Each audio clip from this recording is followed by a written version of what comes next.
Hello, I'm Darren Magee, and the topic for today's video comes from questions around people pleasing.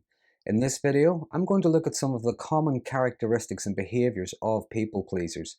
I'm also going to look at some of the motivations behind those behaviours and the impact those behaviours can have on someone. But to begin with, I would like to say that people pleasing is much more than just being kind and considerate, or just being nice to others. With constant people-pleasing behaviours, what we often see is a heightened sensitivity to the moods, the feelings, the needs of others. There can be low confidence, low self-esteem, and a difficulty with assertiveness. They are behaviours that can affect someone's ability to have healthy relationships. They can affect someone's ability to just stand up for themselves. But some of the common characteristics and behaviours of people-pleasing would be, first of all, they don't like to be a burden on anyone. They don't like to be a drain on anybody's resources. Other people have their own problems to worry about without having to worry about them. And this means they tend to internalize a lot of their own difficulties and their own problems. They tend to struggle with things alone. And they can focus a lot on helping others rather than themselves. Now, sometimes that could be because they believe others are more in need and more deserving. Or it could be because they feel that helping others, they don't have to focus on themselves. But regardless of the reason, they tend to put other people's needs, feelings, even their preferences before their own. And many times, their solutions to their own problems involve how those solutions might affect others, what others might think or feel about it. They can find it hard to take up any kind of space. They can be prone to agreeing with other people's ideas, opinions, even change aspects of themselves so as not to cause contention. They can be very accommodating, sometimes too accommodating of others who take advantage. Which leads me to the second characteristic. People pleasers can find it difficult to stand up for themselves. They have difficulty not only setting and communicating, but even reinforcing healthy boundaries whenever they have to. They tend to back down easily. It's common for people pleasers to fear conflict, so they tend to avoid it at all costs. They don't like to upset, disappoint, or offend, so even when they're being mistreated, they can find it difficult to assert themselves out of fear of making things worse. Where there is anger and aggression, they try to pacify or appease whoever is angry, especially if that person is angry with them. Common belief being that other people are either more powerful or more important than they are, and avoiding conflict can become like a default setting. Now, if they were held accountable for other people's feelings, behaviours in the past, particularly in childhood where a lot of this often comes from, in adult relationships, in, say, the workplace, social groups, even with partnerships, they might behave cautiously as if they're walking on eggshells, afraid of how others might react if they were to say or do the wrong thing. Now, if someone were to react aggressively to something, now whether they're a bully or whether they're genuinely annoyed at something, a people pleaser can feel blindsided, overwhelmed, and they might feel a lot of guilt, even blame themselves for the other person's reaction.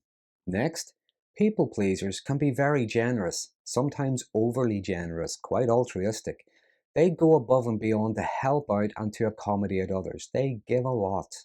And not just because they have a kind and generous nature, which many of them do, but it can be in the hope of gaining approval, acceptance, or perhaps even just for a quiet life. People pleasers don't like to say no. And this can lead to all manner of problems in the sense that they may promise things that could be very difficult to deliver, might cost them far too much time, money, resources, things they can't really afford. And they may find themselves in situations with people where they are doing things that the other person is more than capable of doing themselves. Next, people pleasers can be easily impressionable. If they meet someone or get involved in a group of people, they start believing the things they believe, doing the things they do, listen to their kind of music, be interested in the same kind of things they are. Their moods, ideas, beliefs tend to be quite fluid and can change depending on the company they're in. They can do a lot of mind reading, trying to figure people out and adapting in the hope of maybe trying to get some kind of acceptance or at least avoiding rejection. Some might struggle to know themselves. They struggle to identify their own feelings. So if they're in company and there's many different opinions and many different views, they might remain neutral rather than to pick a side. Number 5, they worry excessively about what others think and how others feel, particularly about them. The look on someone's face on their way out the door, that person might be worrying if they've done something to offend. If they get a text or an email, they may read it and reread it over and over again, trying to uncover some hidden meaning. They even spend a lot of time rewording their own responses before replying, out of fear of being misunderstood.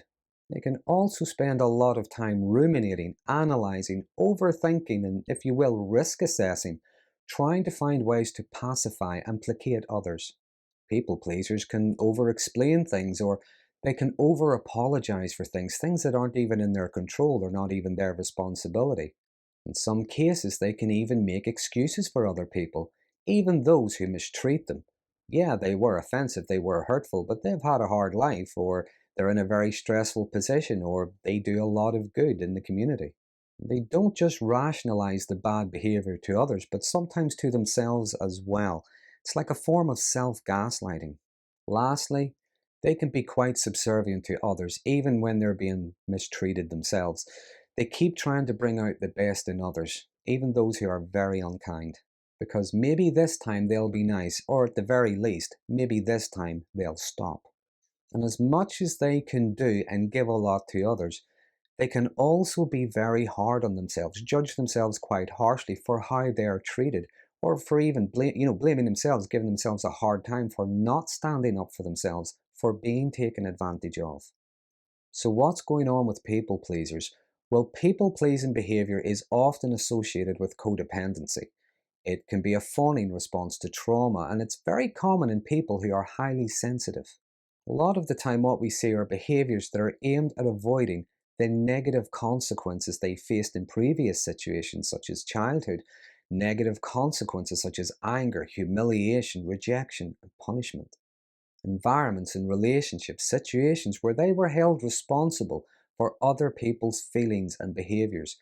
No was a bad word, it was a selfish word. Emotions weren't allowed, feelings, boundaries were criticized, trampled over, so they learned to become quite small, not take up a lot of space. In those early relationships, they learned to navigate them very carefully, trying to appease, trying to not to disappoint, putting perhaps the parents' needs in front of their own. Now, that could be out of fear, it could be out of duty. And in trying to please others in adulthood, they're trying to avoid their own negative emotions and feelings around things like conflict and rejection.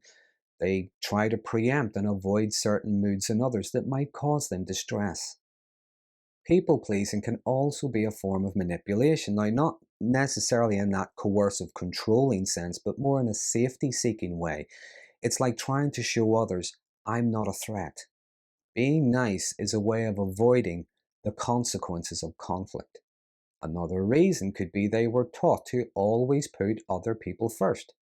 Always help others. It is a good thing to do. It's what good people do. No is a bad word. No is a selfish word. I say that because often with people pleasing behaviors, what we see is a difficulty in being able to recognize the difference between a good thing and the right thing. Unfortunately, people pleasers are often open to being exploited, bullied, abused by toxic, coercive people. Their good nature, their kind nature, their inability, unwillingness to stand up for themselves can be taken advantage of. Quite often, their feelings are used against them and they can be made to feel guilty for saying no. Any problem, any difficulties are dumped on them to fix. Like I said earlier, they can be quite hard on themselves, not just for being taken advantage of, but for not feeling able to say no. And this is where I think counselling can be helpful. In counselling, people can learn to understand what lies behind their behaviours and explore change, what needs to change, and how to go about it. So that's a brief outline of people-pleasing behaviours and the motivations. As always, it's never a one-size-fits-all. There'll be things I've missed. Please feel free to use the comment box below. There are always some interesting conversations start around these videos. But if you find this video interesting, please consider subscribing to my channel. And until next time, thanks for watching. No isn't a bad word. Sometimes it's a complete sentence. And when people learn to respect your no, they start to appreciate your yes a lot more.